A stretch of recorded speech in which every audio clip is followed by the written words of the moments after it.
ओम शांति, ओम शांति, ओम शांति। 10/7/25 प्रातः मुरली। ओम शांति। बाप दादा मधुबन। मीठे बच्चे, देह अभिमान छोड़ देही अभिमानी बनो। देही अभिमानियों को ही ईश्वरीय संप्रदाय कहा जाता है। प्रश्न है, तुम बच्चे अभी जो सत्संग करते हो यह दूसरे सत्संगों से निराला है कैसे? उत्तर है, यही एक सत्संग है जिसमें तुम आत्मा और परमात्मा का ज्ञान सुनते हो। यहाँ पढ़ाई होती है, एम ऑब्जेक्ट भी सामने है। दूसरे सत्संगों में न पढ़ाई होती न कोई एम ऑब्जेक्ट है। ओम शांति। रूहानी बच्चों प्रति रूहानी बाप समझा रहे हैं। रूहानी बच्चे सुन रहे हैं। पहले पहले बाप समझाते हैं। जब भी बैठो तो अपने को आत्मा समझकर बैठो। देह न समझो। देह अभिमानी को आसुरी संप्रदाय कहा जाता है। देही अभिमानियों को ईश्वरीय संप्रदाय कहा जाता है। ईश्वर को देह है नहीं, वह सदैव आत्म अभिमानी है। वह है सुप्रीम आत्मा, सभी आत्माओं का बाप परमात्मा अर्थात ऊंचे ते ऊंचा। मनुष्य जब ऊंचे ते ऊंचा भगवान कहते हैं तो बुद्धि में आता है वह निराकार लिंग रूप है। निराकार लिंग की पूजा भी होती है। वह है परमात्मा, यानी सभी आत्माओं से ऊंच है। वह भी आत्मा परंतु ऊंच आत्मा। वह जन्म मरण में नहीं आते हैं, बाकी सब पुनर्जन्म लेते हैं और सभी हैं रचना। रचता तो एक ही बाप है। ब्रह्मा विष्णु शंकर भी रचना है। मनुष्य सृष्टि भी सारी है रचना। रचता को बाप कहा जाता है। पुरुष को भी रचता कहा जाता है। स्त्री को एडॉप्ट करते हैं, फिर उनसे क्रिएट करते हैं। बाबा कह रहे हैं पालना करते हैं, बस विनाश नहीं करते। बाबा कह रहे हैं स्त्री को एडॉप्ट करते हैं, फिर उसे क्रिएट करते हैं, पालना करते हैं, बस विनाश नहीं करते हैं। और जो धर्म स्थापक होते हैं वह भी क्रिएट करते हैं, फिर उनकी पालना करते हैं। विनाश कोई भी नहीं करते। बेहद का बाप जिसको परमात्मा कहा जाता है, जैसे आत्मा का रूप बिंदी है वैसे ही परम पिता परमात्मा का भी रूप बिंदी है। बाकी इतना बड़ा लिंग जो बनाते हैं वह सब भक्ति मार्ग में पूजा के कारण। बिंदी की पूजा कैसे हो सकती? भारत में रुद्र यज्ञ रचते हैं तो मिट्टी का शिवलिंग और शालिग्राम बनाकर फिर उनकी पूजा करते हैं। उनको रुद्र यज्ञ कहा जाता है। वास्तव में असली नाम है राजस्व अश्वमेघ अविनाशी रुद्र गीता ज्ञान यज्ञ, जो शास्त्रों में भी लिखा हुआ है। अब बाप बच्चों को कहते हैं अपने को आत्मा समझो और जो भी सत्संग है उसमें आत्मा या परमात्मा का ज्ञान न कोई में है न दे सकते हैं। वहाँ तो कोई एम ऑब्जेक्ट होती नहीं। तुम बच्चे तो अभी पढ़ाई पढ़ रहे हो। तुम जानते हो आत्मा शरीर में प्रवेश करती है। आत्मा अविनाशी है, शरीर विनाशी है। शरीर द्वारा पार्ट बजाती है। आत्मा तो अशरीरी है ना। कहते भी हैं नंगे आए हैं नंगे जाना है, शरीर धारण किया फिर शरीर छोड़कर नंगे जाना है। यह बाप तुम बच्चों को ही बैठ समझाते हैं, यह भी बच्चे जानते हैं। भारत में सतयुग था तो देवी देवताओं का राज्य था, एक ही धर्म था, यह भी भारतवासी नहीं जानते हैं। बाप को जिसने नहीं जाना उसने कुछ नहीं जाना। प्राचीन ऋषि मुनि भी कहते थे हम रचता और रचना को नहीं जानते हैं। रचयिता है बेहद का बाप, वही रचना के आदि मध्य अंत को जानते हैं। आदि कहा जाता है शुरू को, मध्य बीच को। आदि है सतयुग जिसको दिन कहा जाता है, फिर मध्य से अंत तक है रात, दिन है सतयुग त्रेता।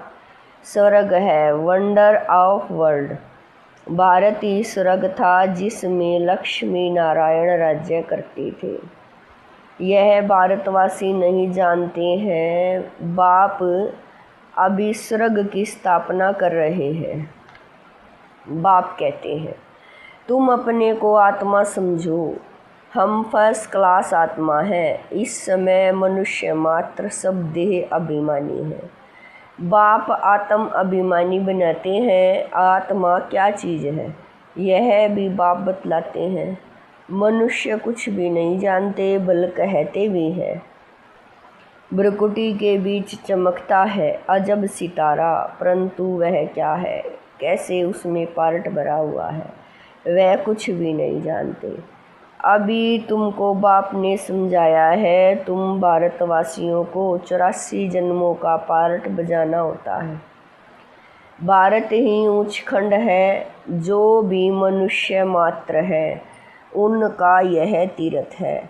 सर्व की सदगति करने बाप यहाँ आते हैं। रावण राज्य से लिबरेट कर गाइड बन ले जाते हैं। मनुष्य तो ऐसे ही कह देते, अर्थ कुछ भी नहीं जानते। भारत में पहले देवी देवता थे, उन्हों को ही फिर पुनर्जन्म लेना पड़ता है। भारतवासी ही सो देवता फिर क्षत्रिय वैश्य शूद्र बनते हैं, पुनर्जन्म लेते हैं ना। इस नॉलेज को पूरी रीति समझने में 7 रोज लगते हैं। पतित बुद्धि को पावन बनाना है, यह लक्ष्मी नारायण पावन दुनिया में राज्य करते थे ना। उन्हों का भी राज्य भारत में था तो और कोई धर्म नहीं था, एक ही राज्य था। भारत कितना साल्वेंट था, हीरे जवाहरों के महल थे। फिर रावण राज्य में पुजारी बने, फिर भक्ति मार्ग में यह मंदिर आदि बनाए। सोमनाथ का मंदिर था ना, एक मंदिर तो नहीं होगा। यहाँ भी शिव के मंदिर में इतने तो हीरे जवाहर थे तो मोहम्मद गजनवी ऊँट भरकर ले गए। इतने माल थे, ऊँट तो क्या कोई लाखों ऊँट ले जाए तो भी भर न सके। सतयुग में सोने हीरे जवाहरों के तो अनेक महल थे, मोहम्मद गजनवी तो अभी आया है। द्वापर में भी कितने महल आदि होते हैं, वह फिर अर्थेक में अंदर चले जाते हैं। रावण की कोई सोने की लंका होती नहीं है। रावण राज्य में तो भारत का यह हाल हो जाता है। 100% इरिलीजियस, अनराइटस, इंसॉल्वेंट, पतित, विशेष नई दुनिया को कहा जाता है। वाइसलेस भारत शिवालय था, जिसको वंडर ऑफ वर्ल्ड कहा जाता है। बहुत थोड़े मनुष्य थे, अभी तो करोड़ों मनुष्य हैं। विचार सागर करना चाहिए ना। अभी तुम बच्चों के लिए यह पुरुषोत्तम संगम युग है, जबकि बाप तुमको पुरुषोत्तम पारस बुद्धि बना रहे हैं। बाप मनुष्य से देवता बनने की तुम्हें सुमत देते हैं। बाप की मत के लिए ही गाया जाता है, तुम्हारी गतमत न्यारी, इसका भी अर्थ कोई नहीं जानते। बाप समझाते हैं, मैं ऐसी श्रेष्ठ मत देता हूँ जो तुम देवता बन जाते हो। अब कलयुग पूरा होता है, पुरानी दुनिया का विनाश सामने खड़ा है। मनुष्य बिल्कुल ही घोर अंधियारे में कुंभकर्ण की नींद में सोए पड़े हैं, क्योंकि कहते हैं शास्त्रों में लिखा है कलयुग तो अभी बच्चा है। 40,000 वर्ष पड़े हैं, 84 लाख योनियाँ समझने के कारण कल्प की आयु भी लंबी चौड़ी कर दी है। बाबा कह रहे हैं वास्तव में है 5,000 वर्ष। बाप समझाते हैं तुम 84 जन्म लेते हो, न कि 84 लाख। बेहद का बाप तो इन सभी शास्त्रों आदि को जानते हैं, तब तो कहते हैं यह सब है भक्ति मार्ग के जो आधा कल्प चलते हैं, इससे कोई मुझे नहीं मिलते। बाबा कह रहे हैं यह भी विचार करने की बात है कि अगर कल्प की आयु लाखों वर्ष दें फिर तो संख्या बहुत होनी चाहिए, जबकि क्रिश्चियन की संख्या 2000 वर्ष में इतनी हुई है।